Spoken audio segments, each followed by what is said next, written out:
कैसे हो आप सब। एक बार फिर से आप सभी का स्वागत है मेरा दूरदर्शन मेरा विद्यालय में।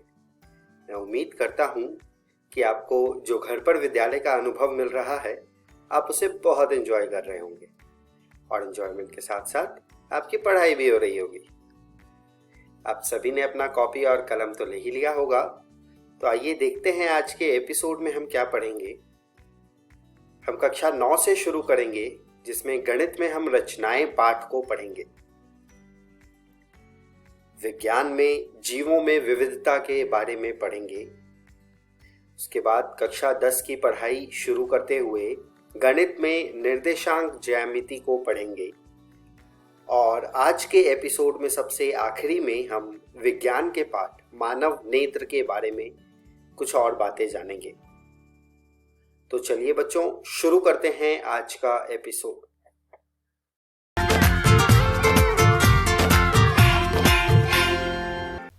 नमस्कार दोस्तों, आज हम पाठ रचनाएं का भाग 2 पढ़ने वाले हैं। हमने हमारी पिछली वीडियो में पढ़ा था रचनाएं का परिचय। आज के इस वीडियो में हम पढ़ेंगे आधारभूत रचनाएं। तो चलिए आगे बढ़ते हैं और शुरू करते हैं हम हमारा आज का भाग। आधारभूत रचनाएं में हम सबसे पहले रचना करनी सीखेंगे दिए गए रेखाखंड के लंब समद्विभाजक के।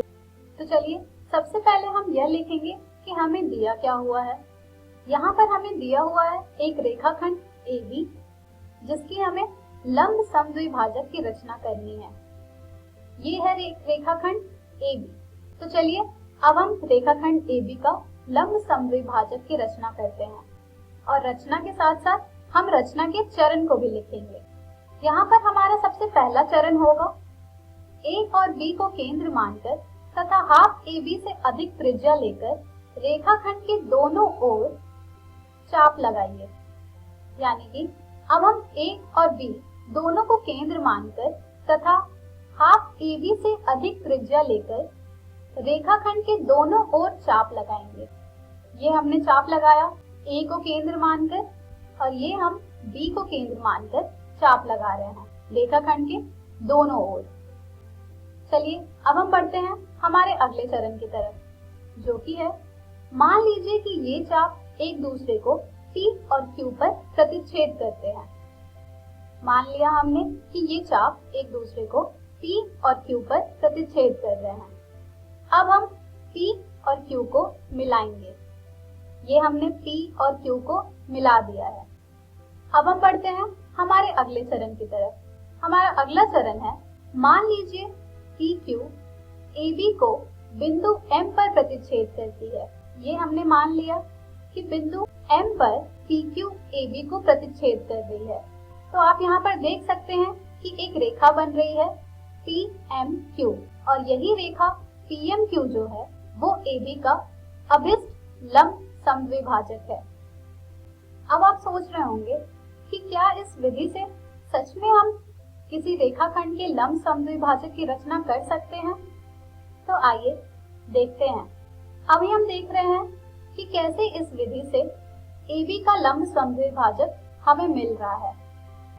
अब हम A और B को P और Q से मिलाएंगे जिससे कि हमें AB, AQ, BP तथा BQ प्राप्त हो रहा है। ये हमने A और B को मिलाया P और Q से जिससे हमें प्राप्त हुआ AP, AQ, BP और BQ। अब हम देखेंगे त्रिभुज PAQ और त्रिभुज PBQ में। इन दोनों त्रिभुज में AP जो है वो बराबर हो रहा है BP के, क्योंकि ये समान त्रिज्या वाले चाप हैं। उसी प्रकार से AQ जो होगा वो बराबर होगा BQ के, क्योंकि ये भी समान त्रिज्या वाली चाप है। और इन दोनों त्रिभुज में PQ जो है वो उभयनिष्ठ है। तो इन तीनों स्थिति से हम यह कह सकते हैं कि त्रिभुज PAQ जो होगा वो कॉन्ग्रुएंट होगा त्रिभुज PBQ के, और ये दोनों एक दूसरे के कॉन्ग्रुएंट हो रहे हैं SSS नियम से। चूंकि त्रिभुज PAQ कॉन्ग्रुएंट है त्रिभुज PBQ के, तो यहाँ से हमें मिल जाएगा कोण APM बराबर होगा कोण BPM के CPCP से। अब हम देखेंगे त्रिभुज PMA तथा त्रिभुज PMB में। इन दोनों त्रिभुज में AP जो है वो बराबर हो रहा है BP के, क्योंकि ये समान त्रिज्या वाले चाप हैं। PM इन दोनों त्रिभुज में उभयनिष्ठ है तथा कोण APM बराबर है कोण BPM के, जो हमें ऊपर सिद्ध करने पर प्राप्त हुआ है। और इन तीनों स्थिति से हम यह कह सकते हैं कि त्रिभुज PMA जो है वो कॉन्ग्रुएंट है त्रिभुज PMB के, और ये कॉन्ग्रुएंट हो रहा है SAS नियम से। अब जब त्रिभुज PMA कॉन्ग्रुएंट है त्रिभुज PMB के, तो यहाँ पर हमें मिल जाएगा AM जो कि बराबर होगा BM के, और कोण PMA जो कि बराबर होगा कोण PMB के, और ये दोनों बराबर हो रहे हैं CP/CD से। और जैसा कि आप सब जानते हैं, कोण PMA योग कोण PMB बराबर होगा 180 डिग्री के। ये 180 डिग्री के बराबर हो रहे हैं रैखिक युग्म अभिग्रहित से, जिससे हमें प्राप्त हो जाएगा कि कोण PMA और कोण PMB वो दोनों ही कोण बराबर हैं 90 डिग्री के, जिससे हम यह कह सकते हैं कि हमने इस विधि से जो लंब समद्विभाजक की रचना की है वो बिल्कुल सही है। और इसी प्रकार से हम दिए गए रेखाखंड के लंब समद्विभाजक की रचना कर सकते हैं। और इस आकृति में PMQ रेखाखंड AB का लंब समद्विभाजक है।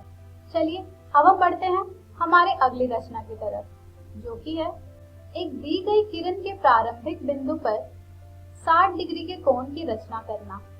यानी कि हमें कोई किरण दी हुई होगी जिसके प्रारंभिक बिंदु पर हमें 60 डिग्री के कोण की रचना करनी है। तो चलिए सबसे पहले हम यह लिखेंगे कि हमें यहाँ पर दिया क्या हुआ है।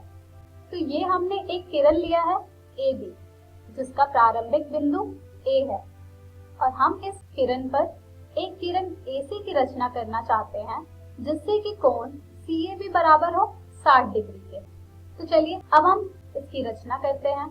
हमारा सबसे पहला रचना का चरण है A को केंद्र मानकर और कोई त्रिज्या लेकर एक वृत्त का चाप खींचिए जो AB को मान लीजिए एक बिंदु D पर प्रतिच्छेद करता है।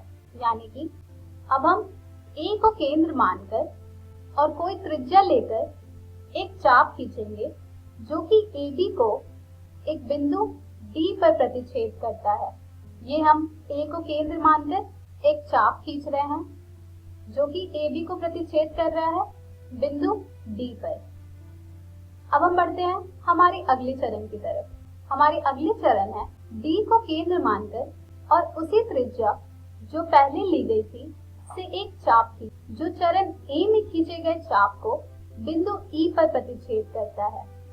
यानी कि अब हम D को केंद्र मानकर जो पहले त्रिज्या लेकर चाप खींची गई थी उतनी ही लंबाई की एक त्रिज्या खींचेंगे जो कि पहले खींची हुई त्रिज्या को बिंदु E पर प्रतिच्छेद कर रही हो।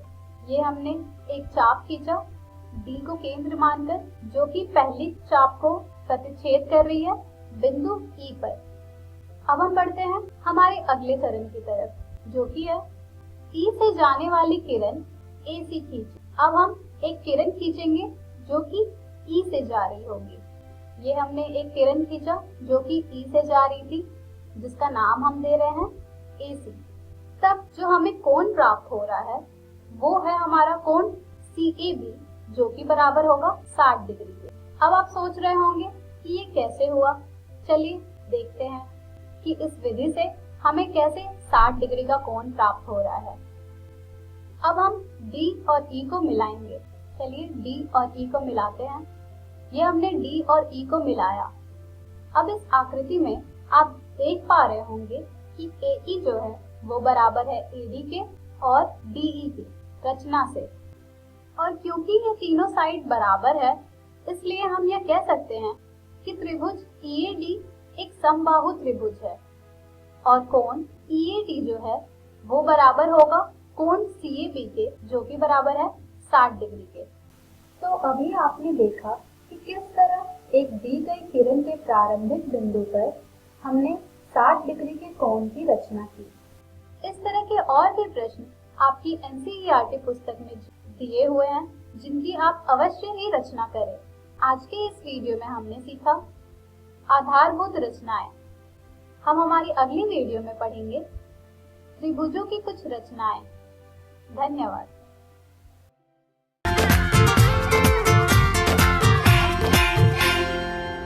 नमस्कार दोस्तों, आज हम एक नया अध्याय शुरू करने जा रहे हैं जिस अध्याय का नाम है जीवों में विविधता। अब ये जो अध्याय है, ये अध्याय हमारा थोड़ा लंबा होने वाला है और इसमें हमें काफी सारी चीजें याद रखनी पड़ेंगी। दरअसल ऐसा इसलिए है क्योंकि इस अध्याय में हम धरती पर मौजूद हर एक जीव के बारे में पढ़ने वाले हैं। अब आप ये सोच रहे होंगे कि धरती पर तो करोड़ों जीव हैं, तो इन सब के बारे में हम आखिर पढ़ कैसे सकते हैं। दरअसल हमारी जो पहली वीडियो है वो इसी बारे में है कि आखिर इतने सारे जीव जो हैं उन्हें हम पढ़ कैसे सकते हैं।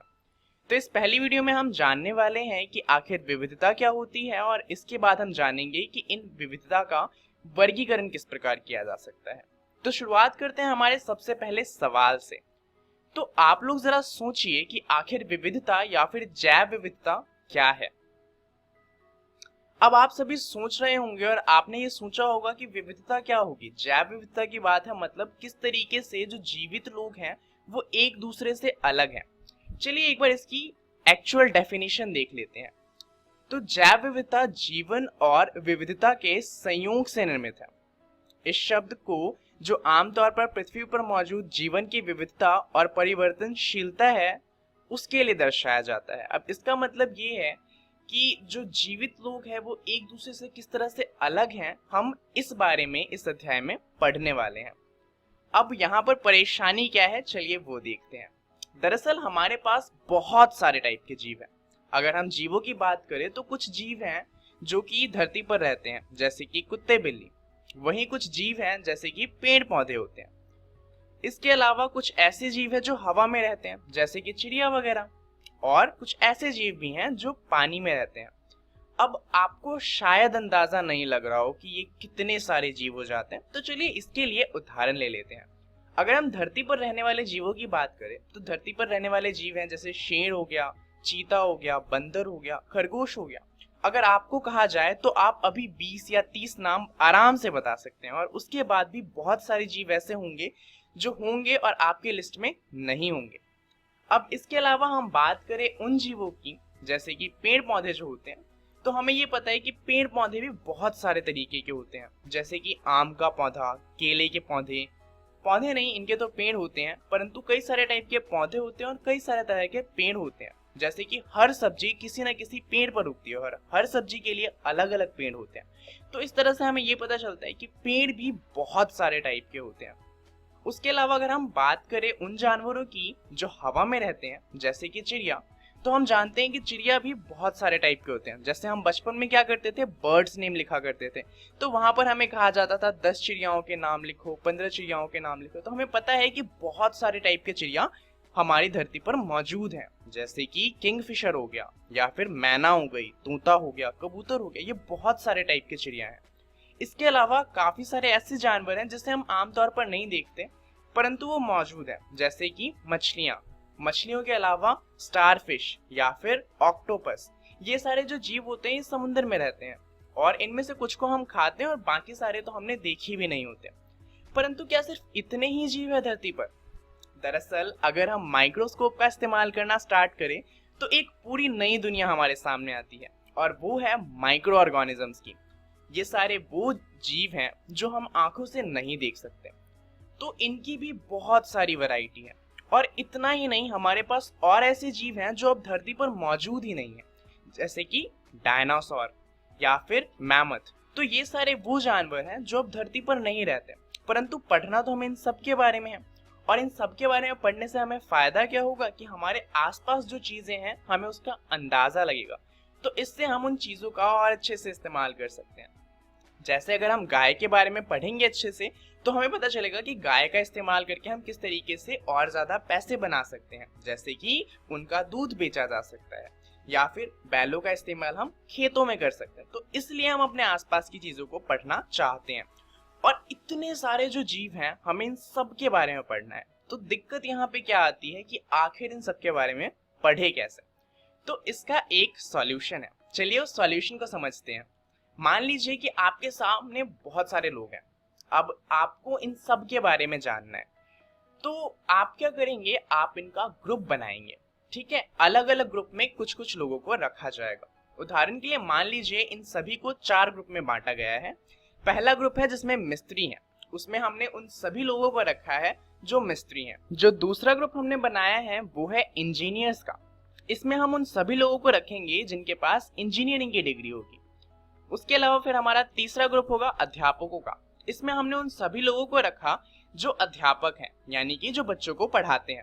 और चौथा ग्रुप हमने बनाया डॉक्टर्स का, जिसके अंदर वो सभी लोग हैं जो चिकित्सा से जुड़े हुए हैं। तो ये मान लेते हैं कि हमारे पास जितने भी लोग थे वो सभी इनमें से किसी न किसी एक ग्रुप में आते हैं। अब आखिर इस ग्रुप में आते हैं तो इसका हमारे पास फायदा क्या होगा।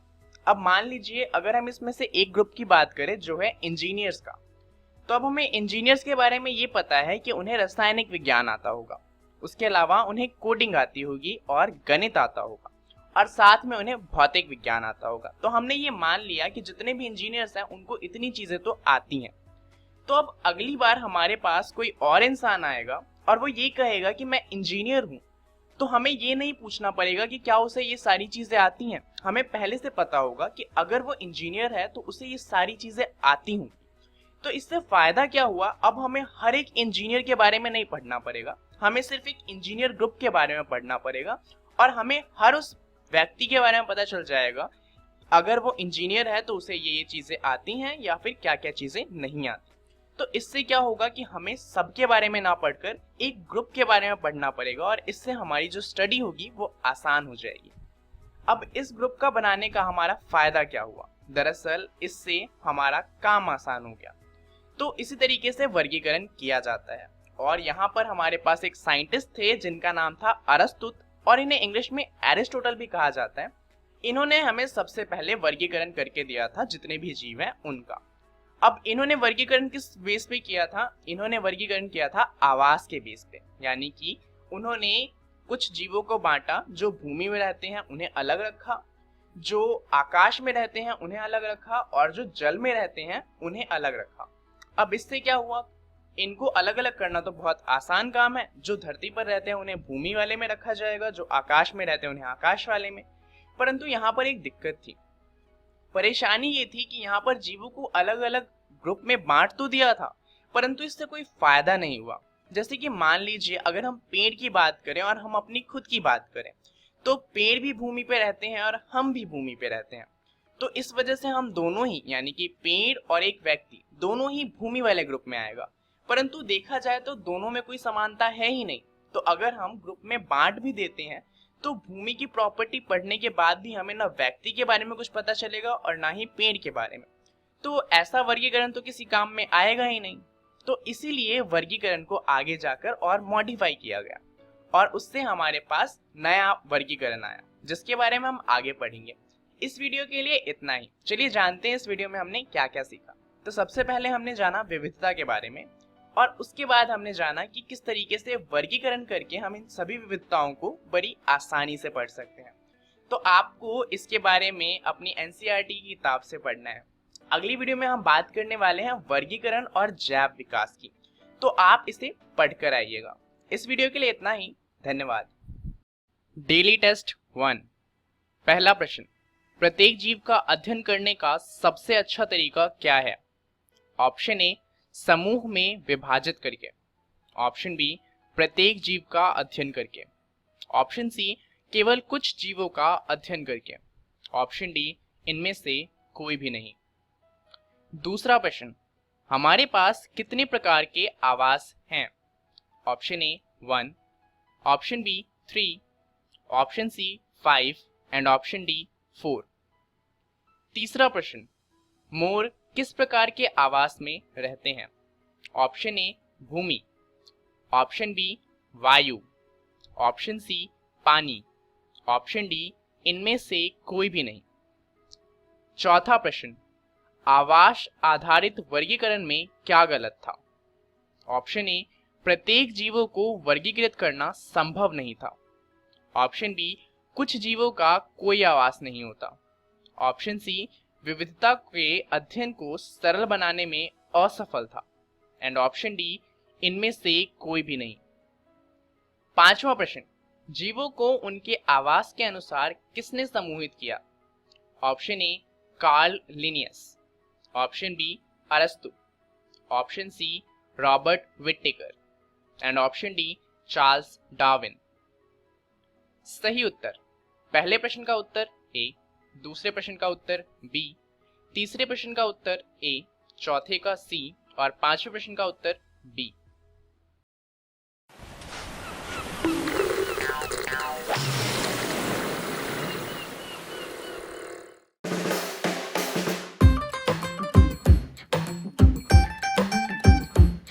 ले आओ पूरा भरकर अपने सवालों का थैला, इस रेनबो के रंगों में ना कोई रहे अकेला। अरे स्कूल तक भी जाने की चिंता को कहो बाय बाय, यूं घर में लगेगा भैया अब तो दुनिया भर का मेला। ये सारे अक्षरों का नंबरों का क्या है झमेला, क्यों पोयम इतनी लंबी होता क्यों है कड़वा करेला। अपनी कहानी जो जी चाहे वो लिखे, ओहो स्कूल टीवी से अब समझे और सीखे। सपनों के बादल में उड़ जाए,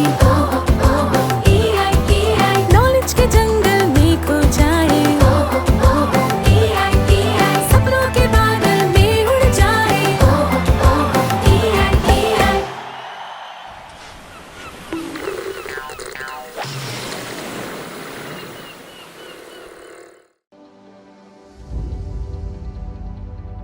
कोरोना से डरे नहीं, एहतियात बरते।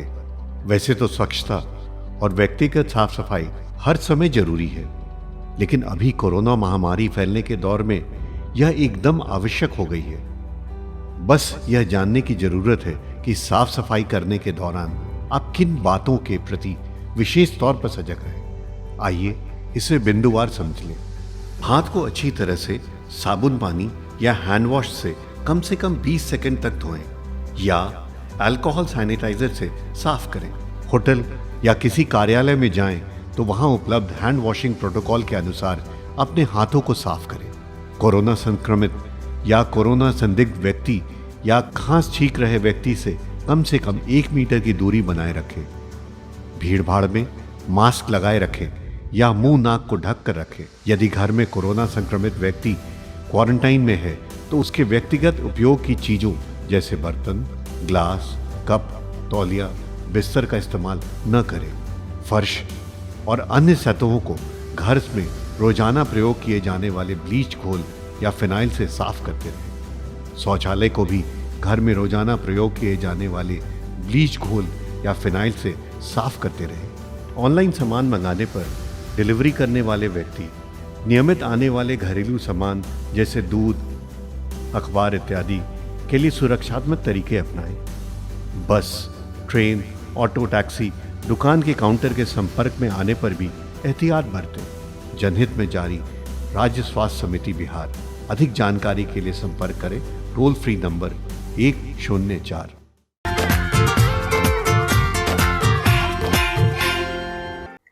नमस्कार दोस्तों, आज के वीडियो लेक्चर में आपका स्वागत है।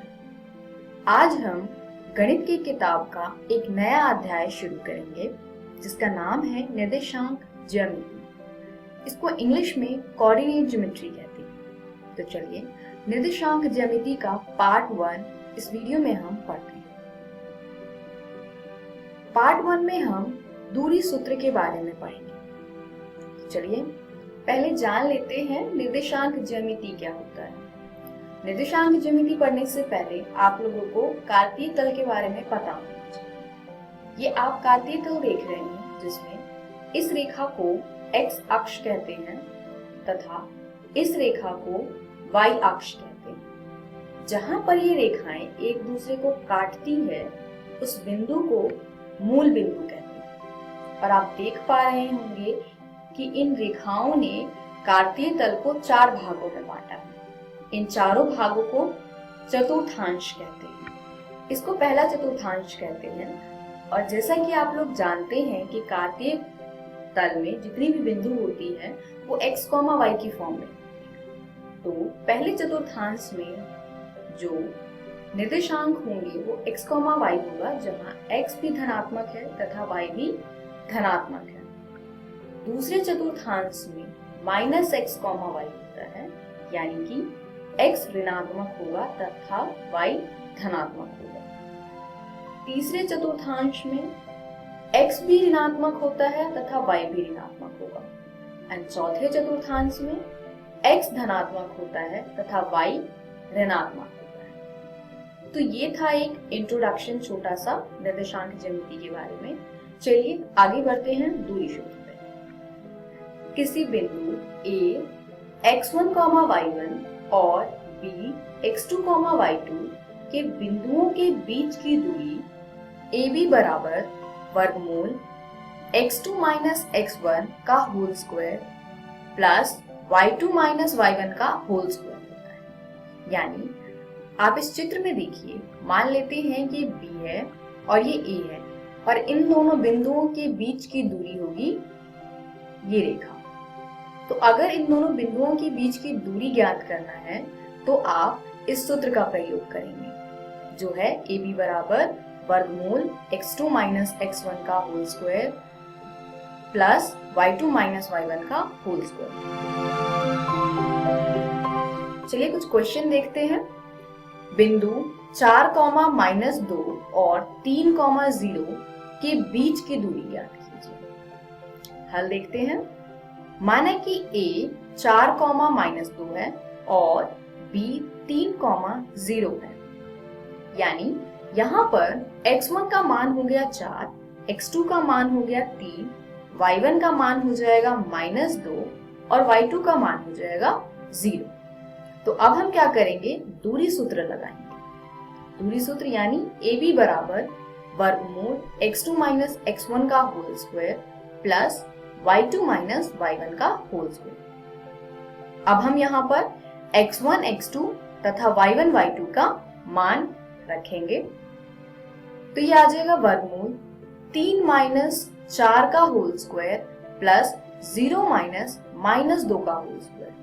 इसको आगे हल कीजिए। 3 - 4 होगा माइनस का 1 तथा 0 - -2 हो जाएगा 2, यानी हमें प्राप्त होगा वर्गमूल -1 का होल स्क्वायर प्लस 2 का होल स्क्वायर। इसको आगे हल करेंगे तो ये आएगा वर्गमूल 1 + 4 यानी वर्गमूल 5।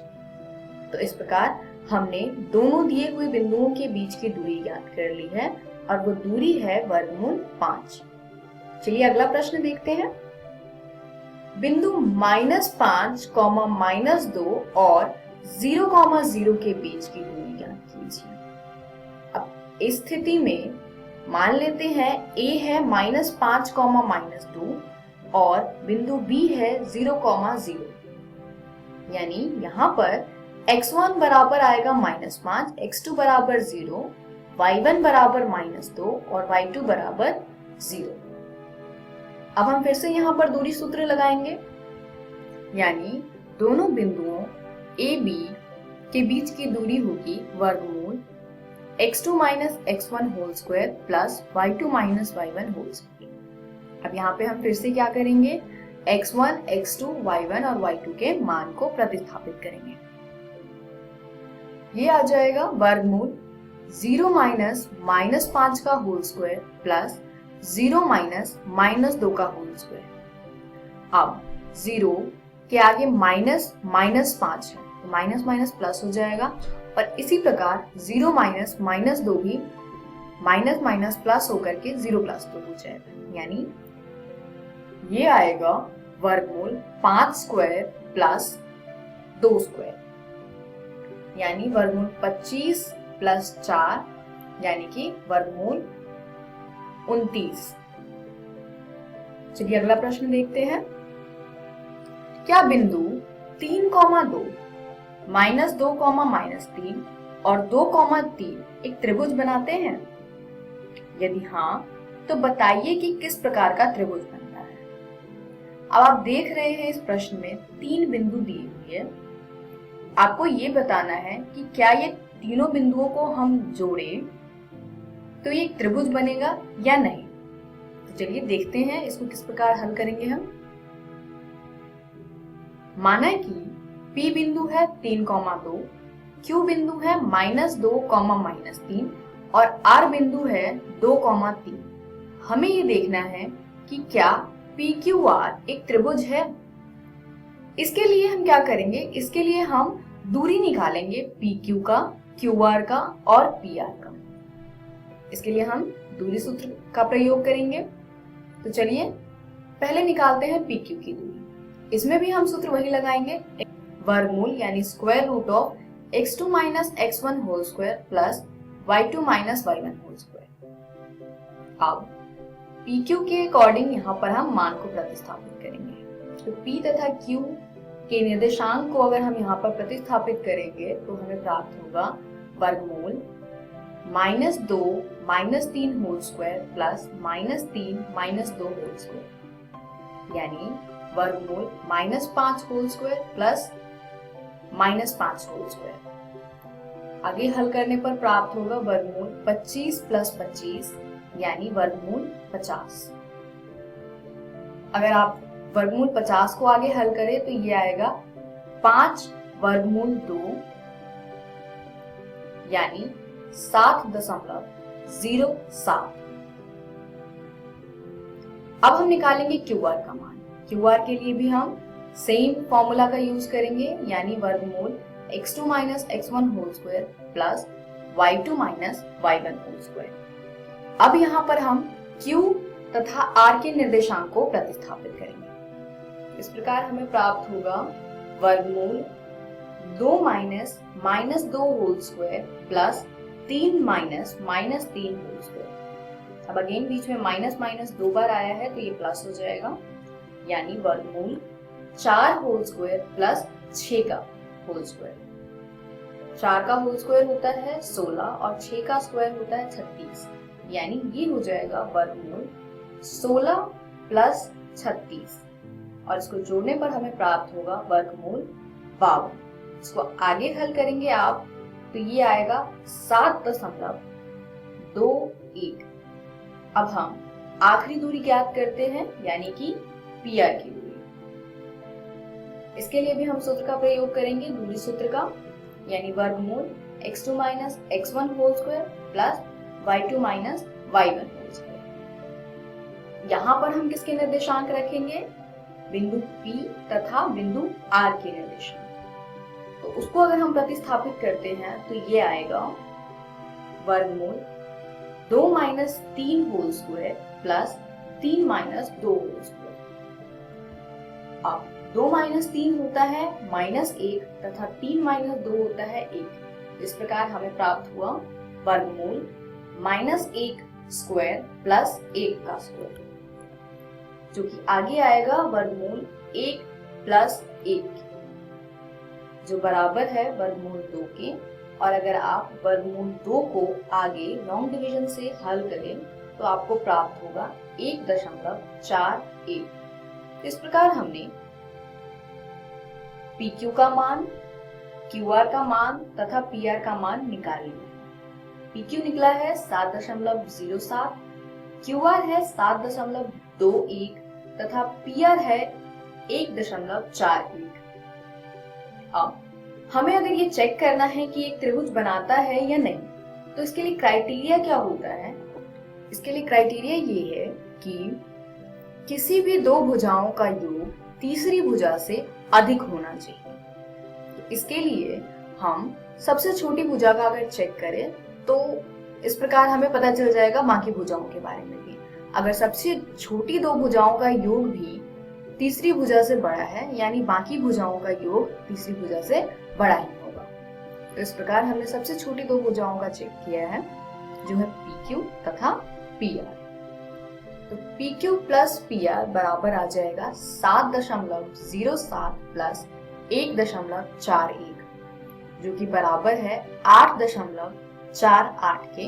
और आप देख सकते हैं कि 8.48 बड़ा है 7.21 से, और 7.21 है QR का मान, यानी भुजाओं PQ और PR का योग QR से अधिक है। इसीलिए हम कह सकते हैं कि PQR एक त्रिभुज बनाता है।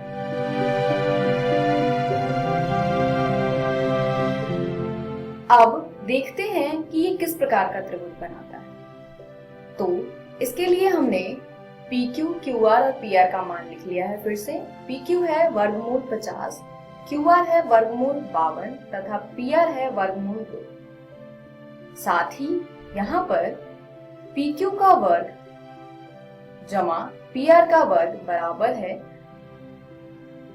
वर्गमूल 50 का वर्ग जमा वर्गमूल 2 का वर्ग, जो कि बराबर हो जाएगा 50 जमा 2 के यानी कि 52 के। और 52 किसके बराबर है? QR के वर्ग के, क्योंकि QR किसके बराबर है? QR बराबर है वर्गमूल 52 के, यानी 52 बराबर हो जाएगा QR के वर्ग के। तो यहाँ पर हमें प्राप्त होता है PQ वर्ग जमा PR वर्ग बराबर QR वर्ग के। तो अगर आपको ये सूत्र याद हो तो ये पाइथागोरस प्रमेय का सूत्र है, यानी पाइथागोरस प्रमेय के विलोम से हमें ज्ञात होता है कि कोण P जो है वो 90 डिग्री है, इसीलिए PQR एक समकोण त्रिभुज है। इसी के साथ आज का पाठ खत्म होता है। इस वीडियो में हमने सीखा दूरी सूत्र, जो है वर्गमूल x2 minus x1 whole square plus y2 minus y1 whole square. अगली वीडियो में हम विभाजन सूत्र करेंगे। इसको इंग्लिश में सेक्शन फॉर्मूला कहते हैं और दूरी सूत्र को इंग्लिश में डिस्टेंस फॉर्मूला कहते हैं। धन्यवाद।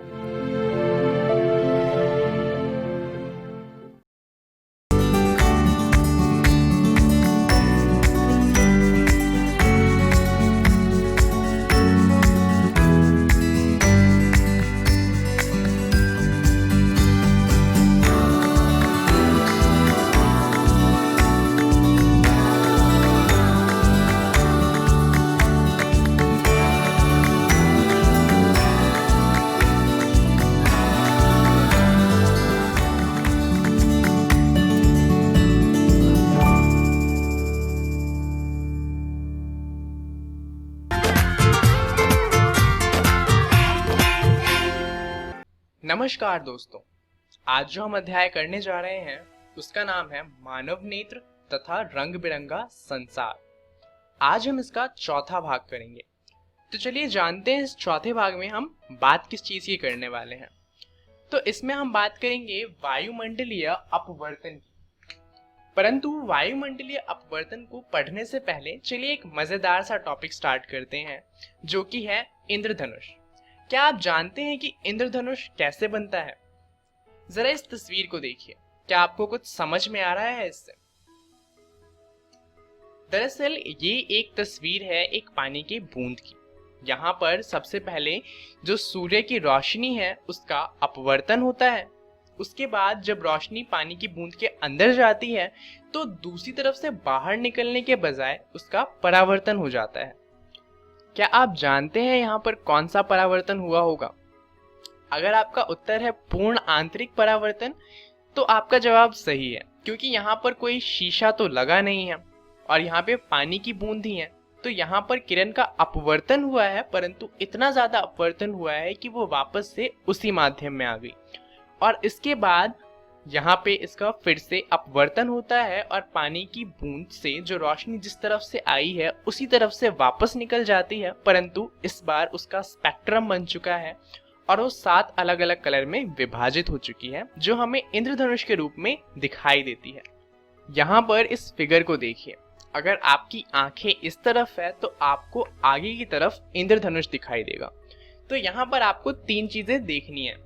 एक तो जो सूरज है वो हमारे पीछे की तरफ होना चाहिए, दूसरा जो पानी की बूंद है वो हमारे आगे की तरफ होनी चाहिए, तब जाकर कहीं हमें इंद्रधनुष हमारे आगे दिखाई देगा।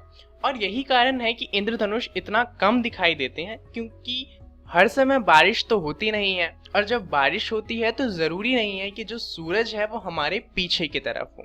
चलिए इंद्रधनुष के बारे में एक और खास बात जानते हैं। हो सकता है कि आपको लगता हो कि इंद्रधनुष एक हाफ सेमी सर्कल होता है, यानी कि एक सर्कल का आधा हिस्सा होता है, जैसा यहाँ पर भी दिखाया गया है। परंतु वास्तव में जो इंद्रधनुष होता है वो एक पूरा सर्कल होता है, यानी कि एक पूर्ण चक्र होता है, और हमें नीचे से सिर्फ आधा दिखाई देता है। अगर आप किसी ऊंची बिल्डिंग से या फिर हवाई जहाज से इंद्रधनुष को देखें तो आपको एक पूरा चक्र दिखाई देगा। चलिए अब शुरुआत करते हैं वायुमंडलीय अपवर्तन को समझते हुए। इसको हम कुछ सवालों के जरिए समझेंगे। जैसे कि पहला सवाल है कि कोई भी आकाशीय वस्तु अपनी वास्तविक स्थिति से कुछ ऊंचाई पर प्रतीत होती है, तो ऐसा क्यों होता है? अब जाहिर सी बात है कि इस सवाल का उत्तर है वायुमंडलीय अपवर्तन। परंतु आइए देखते हैं कि ये होता किस तरह से है। मान लीजिए ये हमारा अर्थ है, मानना क्या है, ये अर्थ की ही फोटो है और ये है इसका वायुमंडल। जैसा कि हम जानते हैं कि अर्थ के चारों ओर वायु की काफी सारी परतें हैं, तो वो हमारा वायुमंडल होता है। अब होता क्या है कि हल्की वायु जो होती है वो ऊपर की तरफ होती है, परंतु जो भारी वायु होती है वो गुरुत्वाकर्षण की वजह से नीचे की तरफ होती है। तो उससे क्या होता है कि ऊपर एक विरल माध्यम बन जाता है और नीचे एक वायु का सघन माध्यम बन जाता है। अब मान लीजिए कोई सी भी वस्तु है, जैसे कि एक तारा हो गया, तो उससे जब प्रकाश धरती पर आता है तो जैसा कि हम देख सकते हैं वो विरल माध्यम वाले वायु से सघन माध्यम वाले वायु में आया है, तो यहाँ पर उसका अपवर्तन होगा। यहाँ पर हम सबसे पहले अभिलंब बनाएंगे और क्योंकि विरल माध्यम से सघन माध्यम में रोशनी आ रही है तो वो अभिलंब की तरफ झुक जाएगी, और इससे क्या होगा कि जब हम देखेंगे तो हमें तारा कुछ यहाँ पर दिखाई देगा। तो उसकी वास्तविक स्थिति तो थोड़ी नीचे थी, परंतु हमें तारा थोड़ा ऊपर दिखाई दे रहा है। उसकी आभासी स्थिति थोड़ी सी ऊपर हो गई है। जितनी भी चीजें धरती से बाहर होती हैं, यानी कि धरती के वायुमंडल से बाहर होती हैं, वो सभी चीजें इसी रीजन से हमें थोड़ी सी ऊपर की तरफ उठी हुई दिखाई देती है। चलिए अब देखते हैं हमारा दूसरा सवाल। ये है अग्रिम सूर्योदय तथा विलंबित सूर्यास्त। दरअसल होता क्या है कि सूर्य उगने से 2 मिनट पहले ही हमें दिखाई देने लगता है, और जब वो डूब जाता है उसके भी 2 मिनट बाद तक हमें दिखाई देता रहता है। तो ऐसा भी होता है वायुमंडलीय अपवर्तन की वजह से है। जैसा हम जानते हैं कोई भी चीज हमें थोड़ी सी ऊपर की ओर उठी हुई दिखाई देती है, इसी वजह से जो सूरज है वो नीचे डूबने के बाद भी हमें 2 मिनट तक दिखाई देता है। चलिए देखते हैं कि ऐसा होता कैसे है। ये हमारा अर्थ हो गया और ये उसके आसपास की वायुमंडल, और ये हमारा हो गया क्षितिज। अब अगर आपको नहीं पता कि क्षितिज क्या होता है, तो दरअसल अर्थ हमारा गोल है, और अगर हम उसके कहीं पे भी हैं तो हमें पूरा अर्थ तो दिखाई देगा नहीं, हम अर्थ के एक कुछ हिस्से को ही देख सकते हैं। उदाहरण के लिए आप इंडिया में हैं तो आप यहाँ पर खड़े खड़े अमेरिका को नहीं देख सकते, क्योंकि वो जस्ट हमारे नीचे है। तो इसीलिए अर्थ का जितना भाग हम देख सकते हैं उसके आगे हमें ऐसा प्रतीत होता है कि आकाश और धरती दोनों मिल रहे हैं, और उसी को हम क्षितिज कहते हैं। जब सूर्य उससे ऊपर आ जाता है तो हम कहते हैं कि सूरज उग गया है, और जब सूरज उसके नीचे चला जाता है तो हम कहते हैं कि सूरज डूब गया है। अब मान लीजिए सूरज यहाँ पर है और इसकी रोशनी अर्थ तक आ रही है। यहाँ पर क्या होगा कि हमारे अर्थ में वायुमंडलीय अपवर्तन के कारण सूर्य की ये रोशनी थोड़ी सी झुक जाएगी अभिलंब की तरफ, और उससे क्या होगा कि हमें सूरज क्षितिज के ऊपर दिखाई देगा, और ऐसा होने के कारण हमें सूर्य 2 मिनट तक ज्यादा दिखाई देगा। यही कारण है कि सूर्योदय 2 मिनट पहले हो जाता है और डूबने के 2 मिनट बाद भी हमें सूरज दिखता रहता है। यहाँ पर आप देख सकते हैं जैसा कि हमारे अर्थ में वायु की बहुत सारी लेयर है, यानी कि बहुत सारी परतें हैं, तो सूर्य की रोशनी बहुत बार अपवर्तित होती है, और इस कारण हमें सूर्य होराइजन यानी कि क्षितिज से ऊपर दिखाई देता है, जबकि वो नीचे होता है। चलिए अब देखते हैं अगला सवाल। तो हम जानते हैं कि तारे टिमटिमाते हैं, तो सवाल यही है कि आखिर तारे टिमटिमाते क्यों हैं। इसी सवाल के साथ हम ये भी जानेंगे कि तारे टिमटिमाते हैं फिर भी ग्रह क्यों नहीं टिमटिमाते। तो यहाँ तक तो आप जानते ही हैं कि ये अर्थ है और वायु का सघन और विरल माध्यम है। अब यहाँ पर कोई तारा है, तारे हमसे बहुत बड़े हैं परंतु बहुत ज्यादा दूर हैं, इसलिए उनसे सिर्फ एक किरण ही अर्थ तक पहुंचती है, और इस एक किरण का बहुत बार अपवर्तन होता है। उससे क्या होता है कि तारे की जो पोजीशन यानी कि जो उसका प्रतिबिंब है वो हर बार बदलता रहता है, और इससे क्या होता है कि तारा हमें हर बार थोड़ा सा हिलता हुआ दिखाई देता है, और इसी कारण कई बार हम तक उसकी रोशनी पहुंचती है, कई बार नहीं पहुंचती, कई बार कम पहुंचती है, और इसीलिए हमें ऐसा लगता है कि जो तारे हैं वो टिमटिमा रहे हैं। वहीं पे अगर हम एक किसी ग्रह की बात करें तो ग्रह तारे से बहुत ज़्यादा छोटे होते हैं, उनके पास तो खुद की रोशनी भी नहीं होती, दूसरी की रोशनी को रिफ्लेक्ट करते हैं, परंतु क्योंकि वो हमसे बहुत ज़्यादा पास हैं तो तारे की तरह उनसे सिर्फ एक किरण नहीं बल्कि बहुत सारी किरण आती है। तो इसी वजह से ये थोड़े से ऊपर तो उठे हुए दिखाई देते हैं, परंतु क्योंकि इनसे बहुत सारी किरण आ रही है तो अगर 4-5 किरण हम तक नहीं भी पहुंच पाती फिर भी काफ़ी सारी किरण हम तक पहुंच जाती है, और इसी वजह से ये टिमटिमाते नहीं हैं। चलिए अब देखते हैं कि इस वीडियो में हम क्या क्या जान चुके हैं। इस वीडियो में हमने बात करी है वायुमंडलीय अपवर्तन की, जहां पर हमने ये जाना कि अर्थ का जो वायुमंडल है उसकी वजह से अपवर्तन कैसे होता है। दरअसल वायु की बहुत सारी परतें बन जाती हैं, कुछ वायु गर्म होती है जो ऊपर की तरफ चली जाती हैं और ठंडी वायु नीचे रहती हैं। इसी वजह से ऊपर की तरफ विरल माध्यम बन जाता है जबकि नीचे की तरफ सघन माध्यम बन जाता है, और इसीलिए जब भी किसी बाहर में रखे हुए बिंब की रोशनी हम तक पहुंचती है तो उसका अपवर्तन होता है, और इसी वजह से वो जहां पर होता है वहां ना दिखकर हमें कहीं और दिखाई देता है। चलिए जानते हैं कि अगली वीडियो में हम क्या जानने वाले हैं। तो अगली वीडियो में हम बात करेंगे कि प्रकाश का प्रकीर्णन कैसे होता है। तो आपको 2 चीजें करनी है। पहला, आपको पढ़ना है कि वायुमंडलीय अपवर्तन क्या होता है, और दूसरा आपको पढ़ना है कि प्रकाश का प्रकीर्णन किस तरह से होता है, जिससे कि अगली बार जब हम प्रकाश का प्रकीर्णन पढ़ेंगे तो आपको वीडियो काफी अच्छे से समझ में आएगी। इस वीडियो के लिए इतना ही, धन्यवाद। क्विज 4।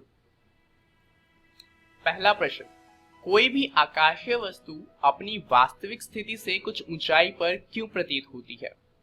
ऑप्शन ए, वायुमंडलीय अपवर्तन। ऑप्शन बी, वायुमंडलीय परावर्तन। ऑप्शन सी, विक्षेपण।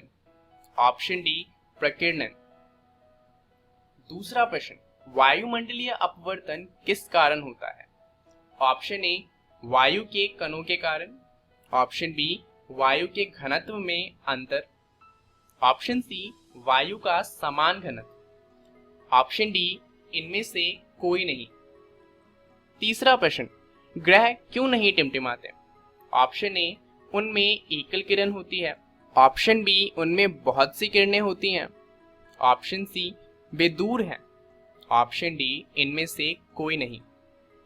चौथा प्रश्न, 2 मिनट पहले सूर्योदय के पीछे क्या कारण है? ऑप्शन ए, विक्षेपण। ऑप्शन बी, प्रकीर्णन। ऑप्शन सी, वायुमंडलीय परावर्तन। ऑप्शन डी, वायुमंडलीय अपवर्तन। पांचवा प्रश्न, इंद्रधनुष क्यों बनते हैं? ऑप्शन ए, अपवर्तन। ऑप्शन बी, परावर्तन। ऑप्शन सी, पूर्ण आंतरिक परावर्तन। ऑप्शन डी, ए और सी। सही उत्तर, पहले प्रश्न का उत्तर ए, दूसरे का बी, तीसरे का बी, चौथे का डी, और पांचवें प्रश्न का उत्तर है डी।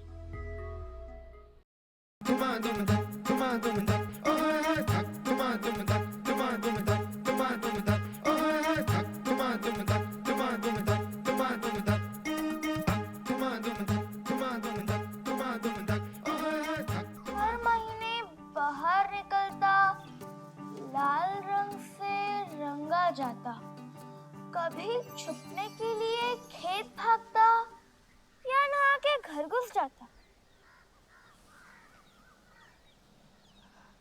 बेटा बेटा, ये क्या बड़बड़ा रही हो? कुछ नहीं माँ, मैं पहेली सुलझा रही हूँ, पर मुझे समझ में ही नहीं आ रहा है। कौन सी पहेली? माँ, अब अंदर चलो ना माँ। क्या हुआ? माँ चलो तो सही। अरे बता ना। अरे माँ चलो, माँ चलो। क्या हुआ बेटा? माँ, वो आज से मेरा महीना शुरू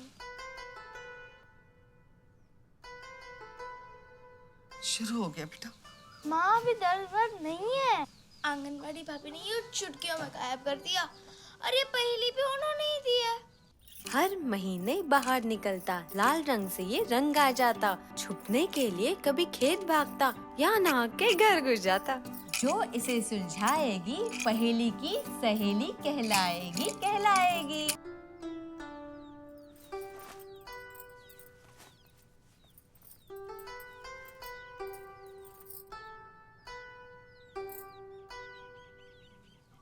लेकिन इसका पहेली से क्या लेना देना? हाँ, हर महीने बाहर निकलता, लाल रंग से रंगा जाता। अरे हाँ, यही तो है इसका जवाब। हाँ बेटा, महीना सूखने के लिए ऐसे ही साफ सूखे सूती कपड़ों का इस्तेमाल करना चाहिए। लेकिन माँ, अगर वो कपड़ा गीला हो गया तो मैं उसका क्या करूँ? सब समझाऊंगी मेरी बच्ची। इन दिनों में मोटे मोटे 3 चीजों का तुम्हें खास ख्याल रखना पड़ेगा। एक साफ सफाई, दूसरा रख रखाव और तीसरा निपट निपटाव। अपनी व्यक्तिगत साफ सफाई के लिए रोज नहाना, खास तौर पर उन दिनों में। कपड़ा ज्यादा गीला होने पर उसे तुरंत दूसरे साफ सूती कपड़े से बदल लो। कम से कम दिन में 3 बार नहीं बदला तो इन्फेक्शन हो सकता है। कपड़ा बदलने से पहले और कपड़ा बदलने के बाद साबुन से हाथ धोना जरूरी है। शाबाश। और अब कपड़े के रख रखाव के बारे में। इस्तेमाल किए कपड़े को साबुन से अच्छी तरह धो दो, क्योंकि धोने से दाग नहीं रहता और खुशबू भी। और फिर उस कपड़े को धूप में टांग कर सुखा दो। धूप में सुखाने से कीटाणु छूमंतर हो जाते हैं। और जब कपड़ा सूख जाए तब उसे कहाँ रखे माँ? उसे तय करके एक कपड़े की थैली में डालकर अपने बाकी कपड़ों के साथ रख दो, छप्पड़ में छुपा के नहीं। तीसरी बात, कपड़े के निपट निपटाव की। इस्तेमाल किए कपड़े को घर या खेतों से दूर गहरे गड्ढे में गाड़ दो या फिर स्कूल शौचालय के इंसिनरेटर में जला दो। चलिए अंदर जाओ। माँ, अब तो मैं बेफिक्र होकर स्कूल भी जा सकती हूँ।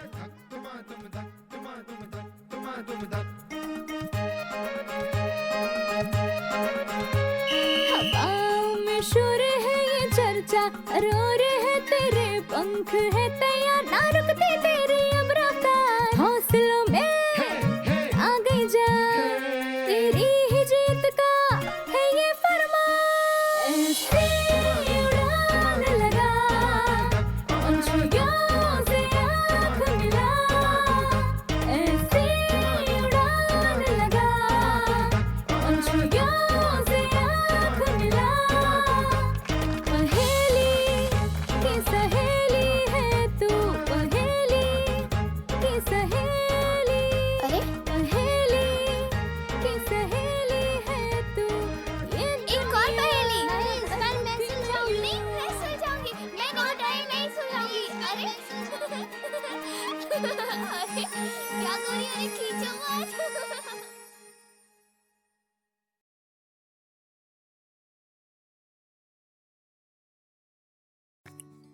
आशा करता हूं कि आज के एपिसोड में पढ़ाया गया पाठ आपको अच्छे से समझ आया होगा और आपने अपने सवालों को नोट भी किया होगा।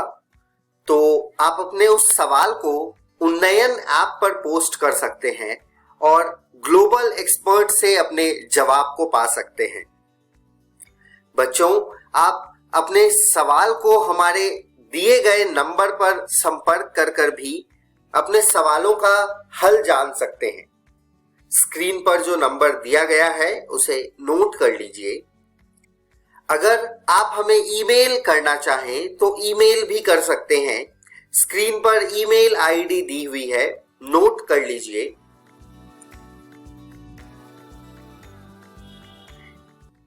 एक आवश्यक सूचना, यह वीडियो बीईपीसी के वेबसाइट पर भी उपलब्ध है, तो आप वेबसाइट नोट कर लीजिए www.bepcssa.in। इस वेबसाइट पर डिजिटल लर्निंग सेक्शन में जाकर भी आप इस वीडियो को देख सकते हैं। मिलते हैं बच्चों अगले एपिसोड में कुछ और रोचक कहानी और कुछ और पाठ के साथ। तब तक के लिए घर पर रहें, सुरक्षित रहें और पढ़ते रहें। बाय बाय बच्चों।